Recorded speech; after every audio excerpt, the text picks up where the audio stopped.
क्यों दीक्षा लिए?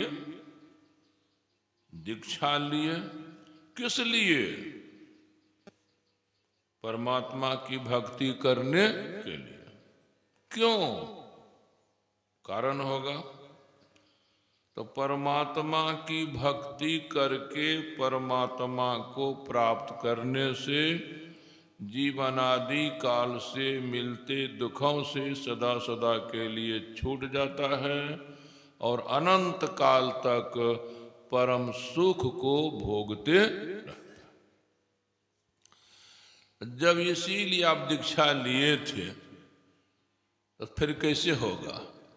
कल भी मैंने कहा था, यहां कहा था कि नहीं कहा था, सत्संग नित्य अरु ध्यान। ये कौन बोले हैं? जिनको आप अपना इष्ट देव कहते हैं, जिनको आप अपना भगवान कहते हैं, जिनको आप दुखनामा सुनाते हैं, दुख हरने के लिए रोते भी। जो परमात्मा, सदगुरु महाराज परमात्मा ही है, जो सदगुरु महाराज को परमात्मा माने, उनकी भक्ति में लगे, वो तो कहे हैं रोज सत्संग करो, रोज ध्यान करो। तब हम आप जो दीक्षा लिए तो रोज सत्संग करते हैं, रोज ध्यान करते हैं, क्या कहना पड़ेगा? नहीं। कोई कोई कह सकते हैं ध्यान करना तो रोज हो सकता है, लेकिन सत्संग करना रोज नहीं हो सकेगा। क्यों? परिवार में रहते हैं, परिवार में है तो माए बाप के प्रति कर्तव्य करने पड़ते हैं, पति को पत्नी के प्रति, पत्नी को पति के प्रति भी कर्तव्य करने पड़ते हैं। माए बाप अगर आप बन गए हैं तो बाल बच्चे के प्रति कर्तव्य करने पड़ते हैं। तो ये सारे कर्तव्य करने पड़ते हैं। तो कर्तव्य करने में क्या करना पड़ता है? माए बाप की जरूरतों को पूरा करना पड़ता। पति पत्नी भी आपस में जरूरतों को पूरा करते हैं। और फिर बाल बच्चे हैं तो बाल बच्चों की जरूरतों को पूरा करना पड़ता है। और भी बहुत काम जीवन में है, जरूरतों को पूरा करना पड़ता है। घर मकान के बिना तो रह नहीं सकते, भोजन पाने के बिना नहीं रह सकते, कपड़ा लत्ता के बिना नहीं रह सकते, दवा दारू के बिना भी नहीं रह सकते। अब तो बेटा बेटी की पढ़ाई के बिना भी काम चलने वाला नहीं। पढ़ा भी दीजिएगा, घर बर बढ़िया खोजिएगा, 10-20 लाख उसके लिए भी। ये सब चाहिए कि पूर्ति कैसे होगी? पैसे से। अब पैसे होंगे कमाने से, तो पैसे कमाने के लिए आप काम करेंगे। सत्संग करना आप किसको समझे हैं? सत्संग करना सदकाल में बोला था कि यानी बाबा के प्रवचनों को सुनना। बात तो एक अर्थ में सही है, साधु महात्मा के वचनों को सुनने को सत्संग कहते हैं। यदि इतना ही सच है तब रोजे सत्संग कैसे संभरेगा? काम धाम करना पड़ेगा, तो काम धाम में जाना पड़ेगा, चाहे गांव में करें बाहर में करें, तब साधु महात्माओं के वचनों को सुनना संभव नहीं होगा। इसीलिए कहना पड़ेगा कि सत्संग रोज करना संभव है। हाँ, ध्यान रोज करना संभव है। अब जहां भी हैं समय से हाथ पांव धो के बैठकर आंख मूंद के ध्यान कर सकते हैं। तो जब ध्यान करना संभव है, ये समझ में आता है लोगों को, सत्संग करना संभव नहीं है। लेकिन गुरुदेव अगर कहे हैं करो तो क्यों कहे होंगे? जो काम जिससे होने वाला रहता है, घर परिवार में भी, गांव समाज में भी, वही काम हम उनसे कहते हैं करने के। जो काम हम नहीं जानते हैं, नहीं करते हैं, वो कैसे कहेगा कोई? तो जो काम, यदि गुरुदेव कहते हैं सत्संग रोज करो, तो लगता है यह काम रोज भी होने वाला है। लेकिन बुद्धि कहेगी अब रोज कहे हैं तो रोज कैसे। अभी बोले ना हम साधु संतों को सुनते हैं, क्या बोलते हैं तो सत्संग हुआ। साधु संत जो कभी बोले हैं वह सब किताब में अभी छपा हुआ है। तो किताब अगर घर में रखेंगे, संतवाणी की किताब घर में रखेंगे, ऋषिवाणी की किताब घर में रखेंगे, तो उसको अवश्य ही पढ़ सकते हैं घर में। अब पढ़कर सुन भी सकते हैं। एक तो हुआ सीधे साधु महात्माओं से सुनना, और दूसरा हुआ साधु महात्माओं की पुस्तक में जो उनकी वाणी है उनको पढ़ना। तो पढ़ने में अगर बोल बोल के पढ़िएगा तो और तो सुनेगा ही, अपना कान सुनेगा कि नहीं सुनेगा। आप कबीर साहब की वाणी उठा दिए, कहों उस देश की बतियां जहां नहीं होत दिन रतियां। हम बोले ना तो हम भी सुने, उस समय पाठ उसको कहा जाता है। आप संत वाणी का पाठ करें, और जिस संत की वाणी का पाठ करें आपको लगे कि वही बोल रहे हैं, हम सुन रहे हैं। सुनना है तो संत वाणी को गाकर सुनिए, चाहे बोलकर सुनिए। सुनते हैं तो यह भी सत्संग ही हुआ। यह सत्संग रोज हो जाएगा।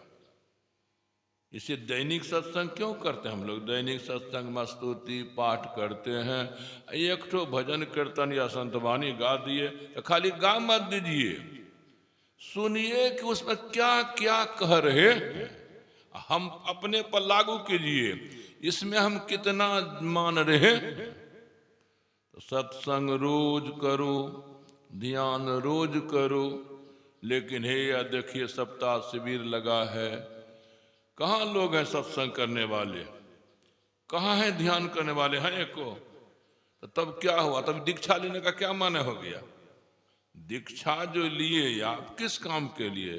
सत्संग ध्यान करने के लिए। और सत्संग ध्यान आप करते ही नहीं हैं तो गुरुदेव तो बस खुश होंगे कि जो हम कहे थे वो बात मान रहा है। सब काम छोड़ के समय पर सत्संग करता है, सब काम छोड़कर समय पर ध्यान करता है, जिससे हम लोग करते हैं। शिष्या वाले बहुत खुश होंगे गुरु महाराज, हम जो कहे थे न शिष्या वाले को उस समय से करता है ना। नहीं करता है तो गुरुदेव की बात आप हम काट दिए। किसी की भी बात काटिएगा उनको दुख होता है, उनको दुख। किसी की भी माए बाप की बात काटिए, हमारी बात आप काट दीजिए हमको दुख, या आपकी बात हम कर देंगे तो आपको दुख। तो गुरु महाराज की बात काटिएगा तो उनको दुख नहीं होगा? उनको दुख होगा तब समय पर आपका बिगड़ा काम कर ही नहीं देगा। जो जो दीक्षित हुए हाल जैसा का तैसा क्यों, प्रभावे न पड़ा है, प्रभाव नहीं पड़ा है मन पर। कान से कितनों सुने, आंख से साधु को कितनों देखे, प्रभाव पड़ेगा तब ना। प्रभाव का माने क्या है कि जो आप सुने अच्छा खराब उसका प्रभाव मन पर पड़ना। रत्नाकर कितना बड़ा पापी था, एक दिन सत्संग हुआ उनका, एक दिन प्रवचन सुना, किस साधु का? नारद जी महाराज का। एक दिन नारद जी महाराज का प्रवचन सुने, मन बदला कि पहले जैसा रहा। माँ को छोड़ दिया, पिताजी को छोड़ दिया, पत्नी को छोड़ दिया, बाल बच्चे को छोड़ दिया। घटना को आप लोग जानते हैं कि रत्नाकर ही रत्नेकर ना, हाँ रत्नाकर जहां रहता था जंगल में, उसके घर के बगल से रास्ता से जो गुजरता था पहले जान से मारता था, तब जो माल मट्ठा रहता था लेता था। जिसके पास नहीं कुछ रहता था वह कहता था हमरे पास जो कुछ है वह ले लीजिए, जान छोड़ दीजिए। जब नहीं है तो क्या कीजिएगा? माले मट्ठा के हमको मारते हैं, हमरे पास नहीं है। नहीं, हमारा पहला काम है मारना, दूसरा काम है माल मट्ठा लेना। उसी रास्ते नारद जी जा रहे थे, उनको भी पकड़ा। बाबा जी ठहरो। क्यों? अरे आज तक क्यों कोई नहीं बोला है? आज तक कोई क्यों नहीं बोला है? तुम्हारी हिम्मत कहां? क्या बात? ठहरो। अच्छा बोलो तो जी, यह कर्म जो मारने काटने का करता है, तुमको कोई मारे काटे तो अच्छा लगेगा ना? का पढ़ाइए नहीं हमको, हम जो करते हैं, हमको उपदेश नहीं सुनना है। तो कहा आज इतना तो बोलो ना, जो करते हो पाप है कि पुण्य? अरे पाप हो कि पुण्य हमें अभी के हम अभी के लिए सोचते हैं, पाप हो कि पुण्य? तो पाप है ना? कहा हाँ पाप है। पाप है तो पाप का कभी दंड मिलता है कि नहीं? का मिलता है। जो पाप तुम करते हो, यह छोटा मोटा पाप है कि बहुत बड़ा पाप है? का बहुत बड़ा पाप है। छोटे पाप का दंड कम समय तक, बड़े पाप का दंड बहुत समय तक। ये जो पाप करते हो, अब पाप का जब दंड आएगा तो केवल तुम ही भोगोगे कि जिनके लिए करते हुए भी भोगेंगे? माए बाप भी भोगेंगे, हाँ। पत्नी, हाँ। क्या भोगेगा? ऐसा हमरे कमाए पर ना सबका दिन दुनिया बढ़िया है। एक बार बाबू माए बाप से पूछ आओ, पत्नी से पूछाओ, बेटा बेटी से पूछाओ कि हम जो पाप करते हैं कमाने धमाने के लिए, उसका जब दंड आएगा उसमें बंटवारा करोगे कि नहीं? दुख जो है आएगा बांटोगे कि नहीं? कहे कहे अरे हम कमाते धमाते हैं, तुम खाते पीते हो तो नहीं बांटोगे? तो एक एक करके पूछा। बूढ़ा बूढ़ी के पास गया, पिताजी माताजी, दिन दुनिया जो आपका बढ़िया है ना, हमारी कमाई पर? हाँ बेटा, लेकिन पाप की कमाई है, अब पाप का दंड आएगा तो उसको बांटिएगा ना? कहा काहे? काहे? तुम्हारी तरह और धरती पर बेटा है कि नहीं? बोल। है। तुम जो काम करते हो वही और बेटा काम करता है क्या? और का बेटा देखो कमाता धमाता क्या क्या करता है। तो ये तुम्हारा है अपना, तुम जो करो उसमें हम लोग बांटे उठेंगे। अरे बुड्ढा, यह बात हम पहले जानते, पिच्छर निकलेगा माए बाप तो हम ये काम धाम। तो बुझा कि बूढ़ा तो अब चला कहाँ? बेटा बेटी के पास। रे बेटा, रे बेटी, हम जो करते हैं देखते हो, हाँ। पाप से कमाते कि पुण्य से? पाप से। अब पाप का दंड आएगा तो कुछ बांटोगे ना? काहे? अब रत्ना को काहे काहे करता है? काहे? तो हमारे कमाए से ना तुम इतना बढ़िया जीते हो, हाँ। तो और को बाप नहीं, हम ही को बाप है। हमारा बाप ही आप है, औरों को दुनिया में बाप है कि का है? आप ही के जैसा। आप जो कमाई नहीं करते हैं वह कमाई लोग कहां करता है? वो आप जानिए।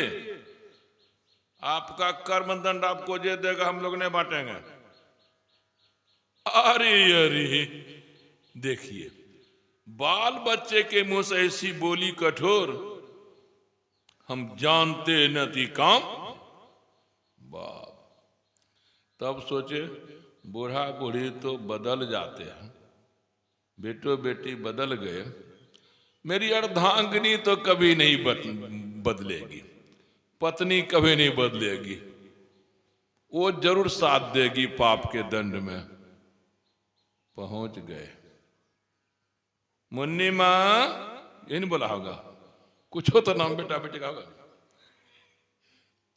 मुन्नी में इतना जो चकाचक है, किनकी कमाई पर? आपकी कमाई पर। हम काम कौन करते हैं? 1 नंबर की 2 नंबर, क्या क्या के वर्णन से बाहर। जब उसका दंड आएगा पाप का, तो कुछ बांटोगे ना, हमको हल्का करोगे ना। कहे वहां भी कहे, क्या कहती है? आप हमारे पति हैं, और भी माँ बहन दुनिया में है, उनको पति है ना, तो ये आप वाला ही काम करता है, वो आप जानिए। चोट लगी, प्रभाव किसको कहते हैं? चोट लगी, चोट लगी, सबको प्रणाम किए। हम कितना पाप किया था। सबसे बड़ा पाप होता है ब्रह्म हत्या, यानी ब्राह्मण की हत्या। ये गांव का वाला ब्राह्मण ने जो ब्रह्म को जान लिया है। अब भ्रूण हत्या, जो गर्भ में बच्चा है, उसको भी लोग किसी तरह से मार देते हैं। तो गर्भ के बच्चे की अगर आप हत्या कर दे, बहुत बड़ा पाप होगा। और जो परमात्मा को प्राप्त कर लिया है, उसकी हत्या कर दे, बहुत बड़ा पाप होगा। तो ये ऐसे ऐसे पाप, ब्रह्म हत्या। ब्राह्मण का एक चिन्ह है जनेऊ, अब तो और भी है। जितने जनेऊ वाले जाते थे रास्ते से, सबको मारते थे। और जनेऊ जमा करते जाते थे कि कभियो एक दिन गिनेंगे तो पता चल जाएगा कितने ब्राह्मणों को हम। बड़ा ढेर था, सोचा एक करके गिनने में बहुत समय लगेगा। नाप लेते हैं कुल कितना होता है, कुल तौल ओजन कितना होता है, एक को नाप लेंगे। एक में जितना होगा, जैसे कि 5 क्विंटल हुआ कुल का, वो एक जनेऊ का वजन हुआ 5 किलो, तो 5 किलो से भाग दे देगा, अब भाग फल जाएगा तो वही होगा। 72 मन जनेऊ हुआ था। बताइए कितने ब्राह्मणों को मारे होंगे। हो सकता हो आज का जनेऊ तो हल्का होता है न, उस समय का जनेऊ 5-5 किलो का हो। उस समय के लोग ताकतवर होते थे, उधर बढ़ते थे, एक बहुत ताकतवर होते थे। कल युग में एकदम नर्वस हो गया। द्वापर में भी लोग बहुत ताकतवर होते थे, त्रेता में बहुत ताकतवर होते थे, सतयुग में तो यो कितना मारा था, बड़ी चोट लगी। बहुत बड़ा पाप हम किए, बहुत पाप किए, इसका बहुत बड़ा दंड दुख में होगा। देखिए ना माँ ना बाप ना, जब कोई नहीं अब बांटने के तैयार है ना, तो फिर ऐसे से नाता। वहां से दौड़े आए, नारद जी को नहीं भागे तो गाछ में बांध के रखा। जल्दी जल्दी खोले, खोल के चरण पर गिर गए। बोल क्या बोली माँ, क्या बोले पिता, क्या बोली पत्नी, क्या बोला बेटा, क्या बोली बेटी। का बोलने में अब हमने लगेंगे, अब नहीं लगे, क्योंकि नियम है कि जो सांस बाहर गई है फिर लौटेगी कि नहीं, और जो सांस भीतर गई है फिर बाहर होगी कि नहीं। मरने में कोई नियम ने कब मर जाएंगे। यदि परमात्मा की भक्ति किए बिना मर जाएंगे न, जो पाप हमारे हैं वे भोगने ही पड़ेंगे। अब हमको वह काम बताइए जो काम करने से सब पाप खत्म हो जाते हैं। असर देखिए, प्रभाव देखिए। तो नारद जी ने दीक्षा दी, दीक्षा के अनुसार साधन भजन करने लग गए। बैठे तो बैठले रह गए, बैठले रह गए कई एक महीना, कई एक बरस। तो जब तक हम परमात्मा को नहीं देखेंगे, जब तक सभी पापों को नहीं खत्म करेंगे, तब उठेंगे नहीं। कितना संकल्प मजबूत था, कितना तन में ताकत, सब आप सब सोच सकते हैं। तो भाव था हमारा। नारद जी का सत्संग सुना कौन? रत्नाकर, प्रभाव देखिए। ये तो सतयुग की बात, त्रेता की बात हुई। अब आइए यहाँ कल युग में अंगुली माल, जैसा रत्नाकर हत्यारा था वैसे अंगुली माल था। अंगुली माल नाम क्यों पड़ा था?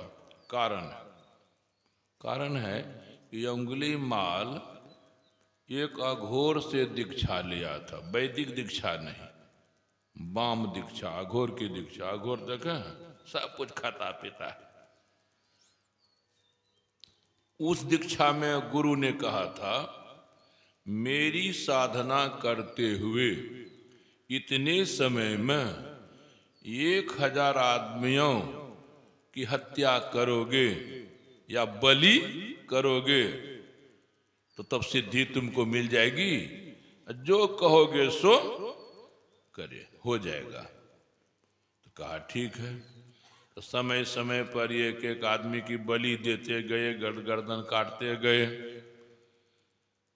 999 जब लोगों के गर्दन को काटे, तब बचा एक बचा। समय देख रहा है कि समय बिल्कुल नजदीक आ गया है, एक पुराने वाला। लेकिन जिस मनुष्य की बलि देगा वो मनुष्य कहीं दूर में मिलता। दूर में मिलने का मतलब समय से बलि नहीं होगा तो अधूरा पड़ जाएगा। 999 हो गया है। तब सोचता है कि गांव शहर जाएंगे, किसी को पकड़ के लाएंगे तो उसमें समय तो पूरा नहीं होगा, तो मेरा खेल खराब हो जाएगा। तो इसीलिए घर में कौन था? मां बूढ़ी हो गई थी। सोचे क्या, अब तो मेरी मां बूढ़ी हो गई है, 2-4 बरस जा सकती है, फिर तो मरबे करेगी। तो इसी से काम हम बना लेते हैं, इसी की बलि। तो मां के पास गया। मां जो कुछ भी करती है बेटे के लिए ना। हाँ बेटा, बेटे के लिए। अच्छा अच्छा।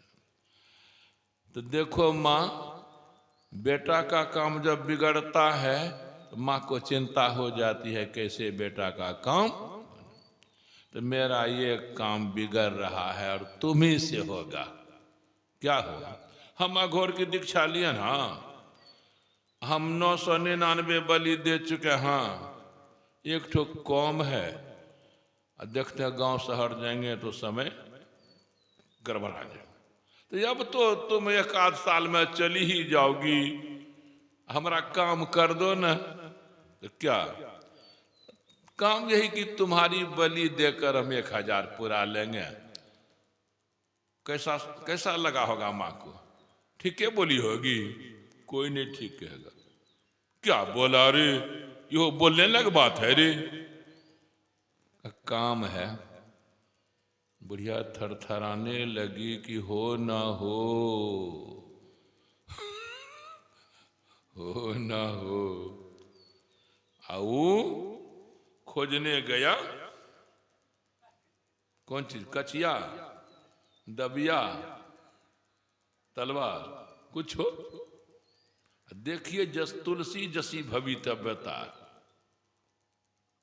वो जो खोजने गया, उनको जहां था कि अमुक जगह होगा वहां नहीं। यहो बुढ़िया क्या करती है, वो खोजने जो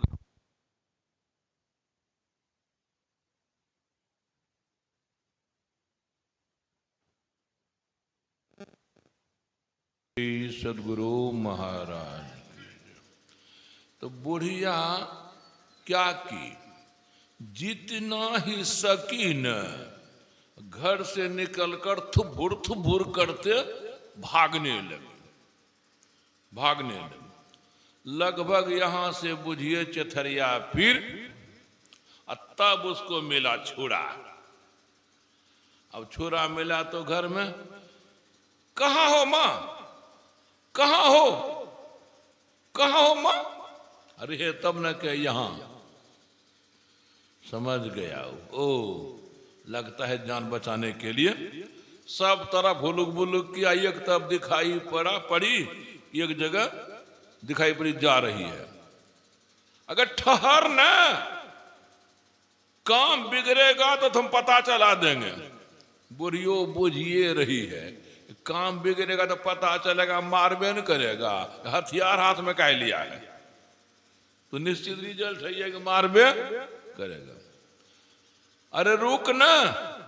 उसी बुढ़िया के आगे एक बूढ़ा भी जा रहा था, साधु, एक साधु जा रहा था। हो साधु बाबा, साधु बाबा बचाइए ना हो, बचाइए ना हो, वो हमारा बेटा है जिसके हाथ में छुरा है, हो हमको आज मार देगा, गर्दन काट देगा, बाबा बचाइए ना हो। बाबा जा रहे, तो बाबा बढ़ रहे हैं तो बुढ़िया बढ़ रही है। वो घड़ियों देख रहा है, शायद घड़ी तभी हो कि ना हो, देख रहा है कि अगर बुढ़िया बढ़ती रही तो फिर समय हमारा पूरेगा नहीं, फिर 999 बेकार। तब क्या कहता है वह, क्या कहता है अंगुली मार, अरे बुढ़े तुम्हारे चलते हमारा काम बिगड़ेगा, तू रुक तब मेरी मां रुकेगी, तुम्हारे पर ऐसा भरोसा है बचाने का। तो रुक गए, बूढ़ा पहुंचाई। आप क्यों बढ़ते जा रहे थे बाबा, रुकते कहे ना, कि तुम नहीं रुकता था तो हम कहे रुकेंगे, तुम नहीं रुकता था हम रुक जाएं? अरे हम तो रुक गए हैं, तुम कब रुकोगे, तुम कब रुकोगे? ये जो छोड़ा चमका रहे हो क्या करोगे? अभी गपशप नहीं करेंगे, बुढ़िया को मारेंगे। कौन है बुढ़िया? मां है। अरे अरे, मां को मारने से कितना बड़ा पाप होता है जानते हो? उसका दंड कितना लाख बरस नरक में जानते हो?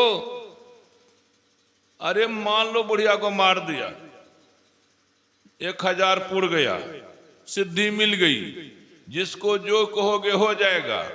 मरने के बाद कहां जाएगा? उस नरक में जाएगा, लाखों लाख बरस तक तो जलेगा। यह चिंता नहीं होती, ऐसा होगा, कहां ऐसा होगा, हम नहीं जानते थे, हम नहीं जानते थे। तब छोरा पटका, बाबा को पकड़ा। कहने का भाव मेरा है, एक दिन प्रवचन बुद्ध का सुना। कौन? वो कौन था? महात्मा बुद्ध थे, बूढ़ा।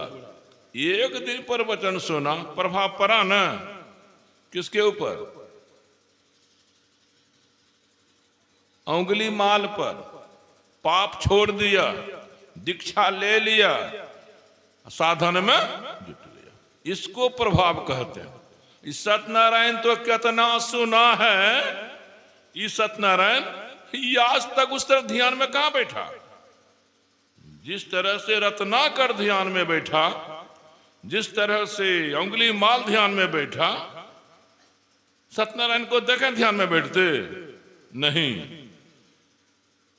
आप लोगों को नहीं कहता हूं, हम लोग रात दिन यहां वहां दौड़ते रहते हैं। मैं ही बाबा यहां वहां नहीं दौड़े थे, रात दिन ध्यान में बैठे थे। देवी बाबा यहां वहां नहीं दौड़े थे, रात दिन ध्यान में बैठे थे। तुलसी बाबा यहां वहां नहीं दौड़े थे, रात दिन ध्यान बैठे थे। बुद्ध यहां वहां नहीं दौड़े, ध्यान में बैठे।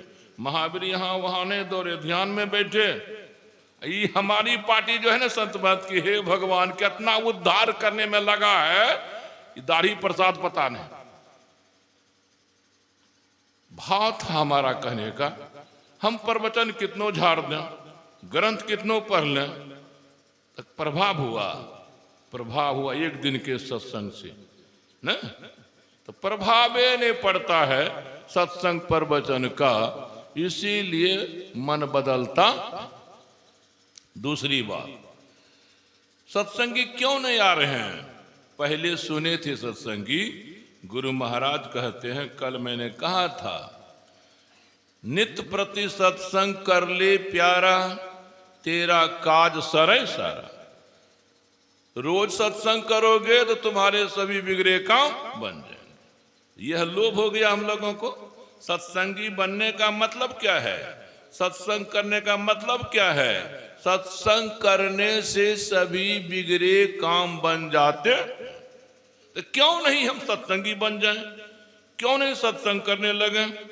तो कोई 5 वर्षों से सत्संग कर रहे हैं, कोई 10 वर्षों से सत्संग कर रहे हैं, कोई 25 वर्षों सत्संग कर रहे हैं। इतने दिन सत्संग कर रहे हैं कि ये सभी बिगड़े काम बने क्या?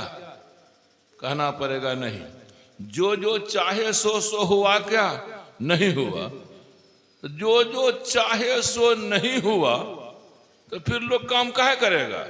तो जिस लोभ लालच से लोग सत्संगी बने, दीक्षा लिए, वह मन पूरा सत्संगी बनने पर, सत्संग प्रवचन सुनने पर, साधु संतों के दर्शन करने पर पूरा नहीं हुआ। इसीलिए संसारों में आप जो काम करते हैं लाभे के ख्याल से, लाभ के ख्याल से, जिस लाभ के ख्याल से जो काम करते होंगे वह लाभ नहीं होता होगा तो मन उदास हो जाता होगा, मन निराश हो जाता होगा, तो वह काम नहीं करते होंगे। यही कारण है सत्संगी भाई बहनों का। जिस ख्याल से सत्संगी बना, जिस लोभ लालच के ख्याल से सत्संगी बना, वो हुए नहीं किया, इसीलिए निराश हो गया, उदास हो गया, इसलिए सत्संग करना छोड़ दिया। नहीं तो सत्संग में जब ब्रह्मा विष्णु महेश आते हैं, है न ग्रंथ में, विश्व उपकार हित व्यग्रचित सर्वदा त्यक्त मद मन्यो कृत पुण्य राशि। ब्रह्मा विष्णु महेश भी आते हैं, कोई लाभ होता होगा तभी है ना।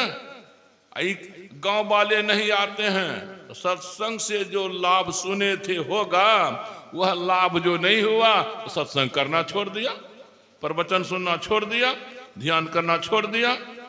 ध्यान क्यों नहीं करते हैं? कारण है ना, काम बने सब ना, कामे नहीं बनता है।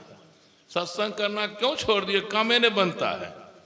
हम लोगों का काम बनता है प्रवचन करने से, बुझे ना, कि खानो पीनो बढ़िया मिलता है। देखिएगा कि शायद बेटा बेटी को वैसा नहीं देता जैसा हम लोगों को देता। 1 नंबर जाके देखिएगा, तो खाना पीना काम बना। यहाँ अगर बीमार पड़ जाएंगे ना, दबो दारू कर देंगे। यहाँ कपड़ा फटल का रहेगा ना, सोल सिला देंगे, है ना। तो सब काम ही हमारा बनता है। जाने लगेगा ना तो 100-200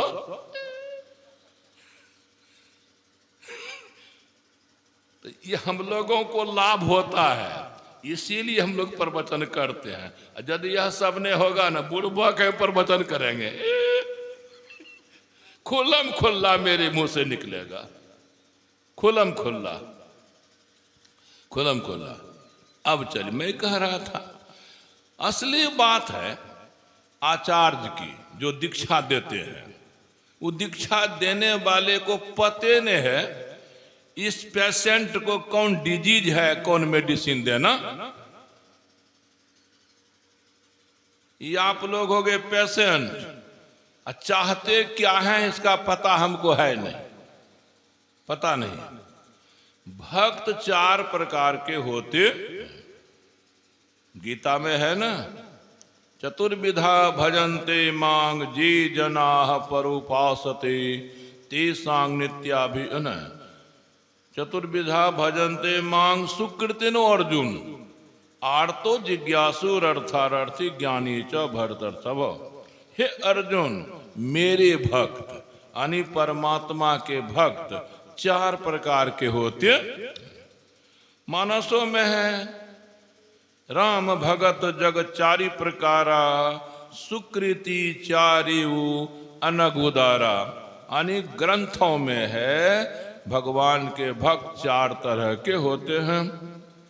जब अर्जुन से बोले भगवान श्री कृष्ण भक्त 4 प्रकार के होते हैं, तो ये अर्जुन ने पूछ दिया कौन कौन, कौन कौन, नाम क्या क्या है। तो भगवान बोले एक का नाम है आर्त भक्त, एक का नाम है अर्थार्थी भक्त, एक का नाम है जिज्ञासु भक्त, एक का नाम है ज्ञानी भक्त।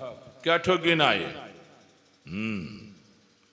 तो फिर अर्जुन कहते हम कैसे समझेंगे यह भक्त आर्त है, कैसे समझेंगे यह भक्त अर्थार्थी है, कैसे समझेंगे यह भक्त जिज्ञासु है, कैसे समझेंगे यह भक्त ज्ञानी है। का मांग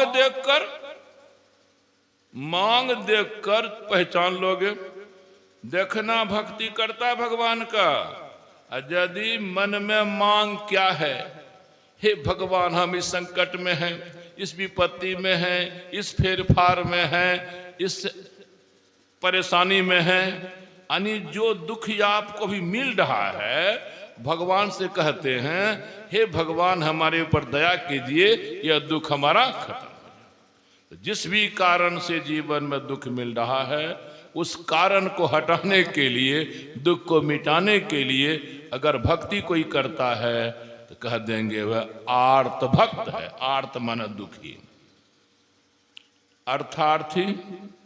जिस जिस चीज से जीवन में सुख सुविधा मिलती है, उसके लिए अगर भक्ति आप करते हैं या कोई करता है तो उसको कहा जाता अर्थार्थी भक्त।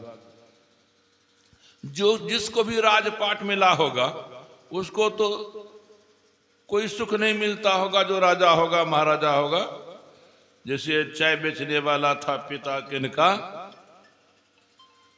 मोदी जी का। उस समय, अभी मोदी जी प्रधानमंत्री हैं, है ना, सब सुविधा है, सब सुरक्षा है, सब सुख है, तो उनको सब सुख मिलता होगा।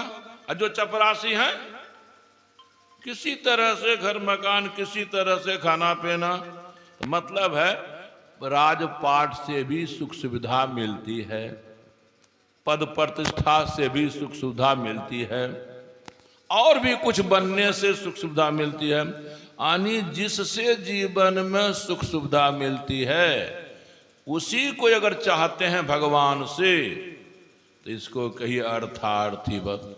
यानी पैसा कौड़ी के लिए भी, धन दौलत के लिए भी, पुत्र कलत्र के लिए भी, पद प्रतिष्ठा के लिए, यह सब जो चाहे भगवान से, पहचानने में क्या दिक्कत है, उसको कह देंगे अर्थार्थी। एक हो गया जिस कारण से दुखी है, उस दुख के कारण को मिटाने के लिए अगर भक्ति करता है तो आर्थ, और जिससे सुख मिलता है उसके लिए भक्ति करता है तो अर्थार्थी। ये दोनों संसारी भक्त हैं, संसार को चाहते हैं। तीसरा है अर्जुन, जिज्ञासु को कैसे पहचानोगे। जिस भक्त को देखना केवल एक ही जिज्ञासा मन में है, एक ही इच्छा मन में है, किसकी, परमात्मा की। वह बोलता है भगवान से, प्रभु आपने बहुत बार स्वर्ग में भी रखा, वैकुंठ में भी रखा, वहां का सुख भोग किया, लेकिन वो अभी तक नहीं मिला जो चाहिए भीतर में। कुछ भी बना हुआ, स्वर्ग में गया था, वहां भी दुख का अनुभव होता था। राजा कई एक बार आप बनाए, महाराजा कई एक बार बनाए, वहां भी अनुभव दुख का हुआ। मतलब हमें अब राजा महाराजा धरती पर का नहीं बनाइए, हम वह नहीं चाहते हैं। धनी मानी मत बनाइए, धनी मानी नहीं बनना चाहता हूं, राजा महाराजा नहीं बनना चाहता हूं, और स्वर्ग में देवी देवता भी नहीं बनना।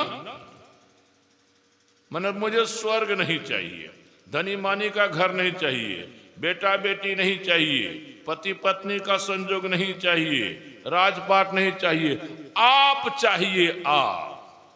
जिसको केवल परमात्मा की मांग देखना एक बात, दूसरी बात परमात्मा की प्राप्ति के साधनों में लगे रहना राज्य। परमात्मा की प्राप्ति के साधन में जो लगे रहेंगे, तब तो कहिए सही में परमात्मा को चाहते हैं। तो मतलब हो गया जिसे परमात्मा चाहिए और उस चाहिए की पूर्ति के साधन में लगा है, तो उसको कह देना जिज्ञासु भक्त है। चाह रहा है क्या परमात्मा को? अरे अर्थार्थी भक्त राजपाट चाहा, राजपाट दे दिया। अर्थार्थी भक्त पद प्रतिष्ठा चाहा, सो दे दिया। अर्थार्थी भक्त पुत्र कलत्र चाहा, सो दे दिया। इसी तरह जब भक्त परमात्मा को चाहता है तो परमात्मा अपने को दे देते हैं, लेकिन जांच पड़ताल करके। मन में तो है हमें राजपाट नहीं चाहिए, राजपाट का संजोग भी परमात्मा देते हैं, टेबते हैं, जांचते हैं कि सही है। मैं बोलता था कि स्वर्गो बैकुंठ का संजोग देते हैं, लेकिन जैसे आप मिट्टी के एक ढेले को देखें, उस पर नजर जाए तो मन में होगा ही कि इसको उठाना, थैला में ले ले। मिट्टी का ढेला नहीं मन में होगा, उठाना घर ले जाए। मिट्टी का ढेला बौका है आप लोग। हम आपसे पूछते हैं, मिट्टी का ढेला अगर नजर पड़े तो उठा लीजिएगा ना? कौन गांव आ गए हैं पता। सोना का ढेला है वो, तब सोना का ढेला तो ढेला, दो आदमी जा रहे हैं ना, एक पसैया पर आपकी नजर पड़ जाए, साथी की नजर नहीं पड़े तो आप क्या झट से पैर से उसको दाब दीजिएगा। अब रही उठाने की बात तो रुक जाइएगा, या साथी का चल न घंटा पेशाब करे, बैठ जाएगा, कोई बहाना लेकर टका लेगा। ये पसैया कागजे है, दो पन्ना का कागज कहीं पड़ा हो उठाइएगा। चाहना का पता चलता है। तो स्वर्ग सामने रख रहे परमात्मा, लेकिन जैसे ढेले की उठाने की इच्छा नहीं, वैसे स्वर्ग की इच्छा नहीं। तो तब परमात्मा तो क्या अंत में क्या करते हैं, अपने को ही दिखा देते हैं। अपने को दिखा दिया तो जब यह चेतन परमात्मा जैसा है वैसा देखता है तो परमात्मा जैसा वैसा ज्ञान हो जाता, तब इसको ज्ञानी भक्त कहते हैं। और परमात्मा जब तक नहीं देखा है तब तक जो साधना कर रहा है, एक ही इच्छा है परमात्मा चाहिए, ऐसे को ही जिज्ञासु भक्त कहते।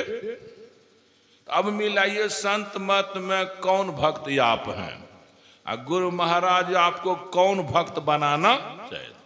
तो गुरु महाराज आप सबों को या हम सबों को परमात्मा का भक्त बनाना चाहे थे। जीवन भर गुरु महाराज परमात्मा कैसा है, परमात्मा का स्वरूप कैसा है, इसी पर बोलते रहे। बड़ा प्रवचन तो ढेर, छोटा प्रवचन तो कम। और वह प्राप्त कैसे होगा, वह देखा कैसे जो हो जाएगा, कौन साधन से? बस जिस साधन से परमात्मा प्राप्त होते हैं उसी साधन पर गुरुदेव बोलते रहे और परमात्मा को समझाते, दूसरी तीसरी अलुल जलुल नहीं। जब हम आपको परमात्मा बनाना चाहते, हम आप परमात्मा बनना कहाँ चाहते हैं? हम आप तो धनी मानी बनना चाहते हैं, हम आप माए बाप बनना चाहते हैं, हम या आप राजा महाराजा बनना चाहते हैं, हम आप स्वर्ग बैकुंठ वाला बनना चाहते हैं। तो यह सब जो नहीं हो रहा है न, धनो वित्त नहीं है बढ़ रहा है, पदो प्रतिष्ठा नहीं हो रही है, राजो पाठ नहीं हो रहा है, बालो बच्चा नहीं हो रहा है, हुआ तो MP क्या IAS कंप्लीट कर जाए, IPS कंप्लीट कर जाए, यो नहीं हुआ। तो जो आप चाहते हैं न दीक्षा लेने के बाद, सो सब नहीं जो हुआ न, इसी का प्रभाव मन पर है। सत्संग अच्छा नहीं लगता है, नीरस लगता है, क्यों नहीं आते हैं? वो जो चाहे सो हो जाते वे करेंगे। तो सत्संग करने से जो होता है वह नहीं हो रहा है, ध्यान करने से जो होता है वह नहीं हो रहा है। इसीलिए सत्संगी भाई बहनों को सत्संग आने में मन नहीं लगता है, ध्यान में भाग लेने से मन नहीं लगता है। तो क्या ऋषि महर्षि झूठ बोले हैं? सच बोले हैं। साधु संत झूठ बोले हैं, सच बोले हैं। सच बोले हैं कि सत्संग से सब दुख भाग जाते, सब सुख आ जाते, ध्यान से सब दुख भाग जाते, सब सुख आ जाते।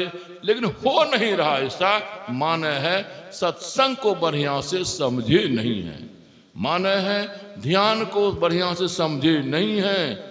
नहीं समझे हैं तो फिर जब तक जो समझे हैं, अगर अर्थार्थी भक्त हैं, आर्त भक्त हैं, उनका भी कुछ नहीं ध्यान होगा। आर्त भक्त है ना, अर्थार्थी भक्त है ना। अर्थार्थी भक्त को, आर्त भक्त को सत्संग करने में उतना मन नहीं लगेगा, हरदम रहेगा मन में हमारा काम कब बनेगा, हमारा मन पूरा कब होगा, हमारी इच्छा कब पूरी होगी, यही लश्कर रहता है। तो मैंने बात उठाई थी, प्रचार में कहा जाता है फलना बाबा आ रहे हैं, चिलना बाबा आ रहे हैं, आप लोग भी काम धंधा कुछ देर बंद करके आइए। और तो ये और सत्संगी कहाँ आ रहे हैं, तब और क्यों आवेंगे। और देखते हैं अरे इनके गुरु महाराज झूठे फूसे कहे थे सत्संग से सब काम बन जाते हैं। और सत्संगी हमारे गांव में 25 बरस से हैं, सबका हाल जय जय सिया। सत्संगी के जब मन पूरे नहीं हो रहे हैं तो हम गैर सत्संगी बेवकूफ बने वहां जाके। तो सत्संगी नहीं आते हैं, इसीलिए गैर सत्संगी भी नहीं आते। एक उदाहरण है, कहीं सड़क पर देखिएगा, बुझे ना क्या, अगर 10 आदमी हैं या आप जा रहे हैं तो ये आपके मन में होगा कोई बात है, तब न 10 आदमी हैं। तो कोई बात है, तो क्या बात है, उसके मन में होगा हम भी जान जाएं। जानने का मन होगा तो वहां रुकेगा, रुक कर क्या हुआ क्या हुआ। तो 10 आदमी है तब वहां मन होता है जाने का। एक आदमी आप खड़ा है ना, कोई नहीं पूछेगा क्या बात है, चल देगा बगल से। तो उसी तरह से सत्संग जहां होता है वहां अगर बहुत आदमी जाते दिखाई पड़ते हैं जो सत्संगी नहीं है, उनको वे भी चल देते हैं, वे भी चल जाते हैं। तो भाव क्या कहूं, जब संते मत के भाई बहन सत्संग प्रवचन सुनते, जब किसी काम के नहीं हैं, जब सत्संग में नहीं आए तो किसी काम के नहीं हैं, ध्यान में नहीं भाग लिए तो किसी काम के नहीं हैं। दीदी जी बरसों से प्रयास की, किसी तरह से हमारे गांव के भाई बहन भी सत्संगी बने, बहुत बने भी नहीं बने सो बात हम, बनने के बाद फिर नहीं बने। सत्संग में नहीं आने का क्या मतलब है, ध्यान शिविर में नहीं भाग लेना क्या मतलब है। तो मैं वही खोल के भी बोल रहा हूं, किस कारण से सत्संग इतना कमजोर है, पंडाल खाली है, शिविर में ध्यान करने वाले नहीं हैं। वही सब जो सही अर्थ में दीक्षा को समझे नहीं, सत्संग को समझे नहीं। तो क्या कहूं, इतने में 1 घंटा बोल गया, मैं करूं क्या, जब आया हूं तो बोलूंगा ही। पंडाल में लोग रहे ना रहे, हमारा एक लक्ष्य रहता है, पंडाल में नहीं है, गांव में तो लोग हैं ना, गांव में लोग हैं, तो चलो गोली चलाते रहेंगे कहीं एक को गोली किसी को लगेगी ना, तो चलो भाई एक को काम बनेगा। क्योंकि जो सत्संगी नहीं है वो भी सुनते हैं, और सुनने के बाद उनके लायक भी कोई बात सत्संग में हो जाती है तो उसको प्रभाव पड़ जाता है।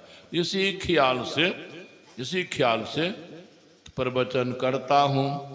और दूसरी बात है, क्या असली बात कहता, बाबा देवी साहब गुरु महाराज को बोले थे, लाला माँ बाप इतना कमाते धमाते हैं किस लिए, का बाल बच्चे के लिए। हाँ, यदि माए बाप का कमाया और तुम खाओगे, माए बाप का थोड़ा सा काम भी नहीं कर दोगे न, वह खाने से खून अपवित्र हो जाएगा, खून अशुद्ध हो जाएगा। खून जब अशुद्ध हो जाएगा, वह पवित्र हो जाएगा, तो मन भी अशुद्ध, मन भी अपवित्र, बुद्धि भी अशुद्ध, बुद्धि भी अपवित्र, यानी अशुद्ध, खराब। तो बताइए, माए बाप का कमाया जो कि बेटे बेटी के लिए कमाया है, उसको भी खाने में मन खराब होता है, बुद्धि खराब होती है। और लोगों का कमाया खाने के बाद क्या होगा यदि उसका कोई काम न कर दिया जाए, बहुत खराब होगा। इस ख्याल से भी थोड़ा प्रवचन करता हूँ कि कुछ काम धाम शिष्या वालों को कर दूं, तब भोजन करूंगा ना, तो मन ठीक रहेगा। या आप लोग भी ऐसा कीजिएगा। बोलिए प्रेम से श्री सद्गुरु महाराज की जय। एक बात मैं गड़बड़ देखता हूँ, रूटीन नहीं दिखता, कब से कब ध्यान है, कब से